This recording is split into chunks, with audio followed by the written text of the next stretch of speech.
If you thought you'd heard it all on Brexit, come into these homes. Meet these young people. What are you going to be, Kitty? I'm going to be a Broadway star. Born in Eastern Europe, raised in Scotland. Half of me is Polish and half of it's not, I guess. A voice, they say, almost entirely missing from the Brexit debate. I don't think it's been heard at all, at least not by the politicians. It's tea time in Airdrie for Kitty's family. She's one of more than 600,000 children living in the UK who were born elsewhere in the EU. How would you describe your nationality? It's really hard because I'm always like, I'm Hungarian, I was born there and I'll always be Hungarian. But at the same time, I feel pretty Scottish sometimes. In the East End of Glasgow, student Marta and her mum. Do you ever feel sort of torn between the two different parts of your identity? Yeah, when I go to Poland, I feel sort of like an outcast because like my accent's a bit different when I speak Polish as well. And in Dalgety Bay in Fife, 13-year-old Olivia. Like people that don't necessarily know me that much, when they find out that I'm not from here, they're kind of surprised. It kind of feels nice that I know that someone would think I'm from here. Brexit will not be the biggest event in these young lives. So, when you came to Scotland, how much English could you speak? Like 2 words. They've been turned upside down once already. How important was it to you at the start to feel like that you fitted in? Quite a lot. Like it was quite important to me. In this world, you get judged for everything, so. When she came to Scotland, Kitty was 9. Her father found work as a plumber. Her mother sorts recycled clothes.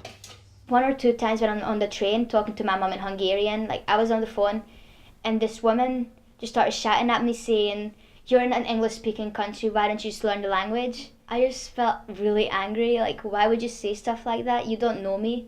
And I can speak English, I speak English perfectly fine, but just because I'm on the phone to my mother, who speaks Hungarian and she speaks English as well, and I'm talking in my mother tongue, which I don't want to lose because that is part of who I am. Like, what gives you the right? A recent University of Strathclyde study of over 1,000 Eastern European children living in Britain found more than 3/4 had experienced some kind of racist abuse. I did get a few comments like at the start. People would call me like a Polish cow and stuff like that, but it doesn't really, They call you a Polish cow? Yeah. And how old were you then? Like 11 or 12. For these young people, does Brexit feel personal?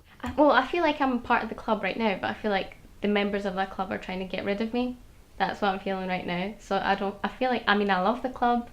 I love the club so much, but I feel like the members of the club are trying to get rid of me.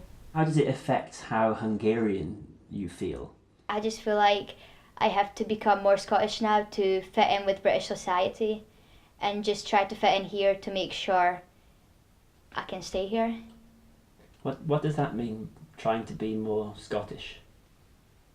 Just to act like more like them and act less like Hungarians so they'll accept me more.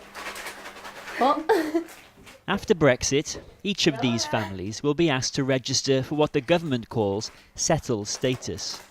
Do you know what the process is after Brexit for what you need to do in terms of the legal stuff? No, not at all. Does anyone know? They may find settled status confusing, but all these families say they would apply. The government has been warned it risks a second Windrush generation among thousands who may not. To what extent are they themselves, these families, even aware of how potentially precarious their situation is? I don't know if the vast majority of them are aware. In our study, we investigated these issues with over 1,000 young people, And the sense that we got is that people are worried, and young people are worried about what's going to happen to them. The vast majority of them are not aware of how their status is going to change after Brexit. Marta, whose mum also works in a clothes sorting factory, would sooner become a British citizen. Cost for each person, over £1,000. As soon as the Brexit vote happened, we looked into it and stuff. It's so expensive, and we just want. It's not something we would be able to afford right now. Does that make you sad that money is a barrier? I never thought it'd be that expensive actually, just to become a citizen. For Marta, Kitty and Olivia, Brexit is coming fast. And the world they thought they knew is changing all over again. Where you're from and like stuff like that doesn't define you as a person. I think this is my place. I want someone to tell me that I am safe in this country or I'm not going to get kicked out. I just want certainty.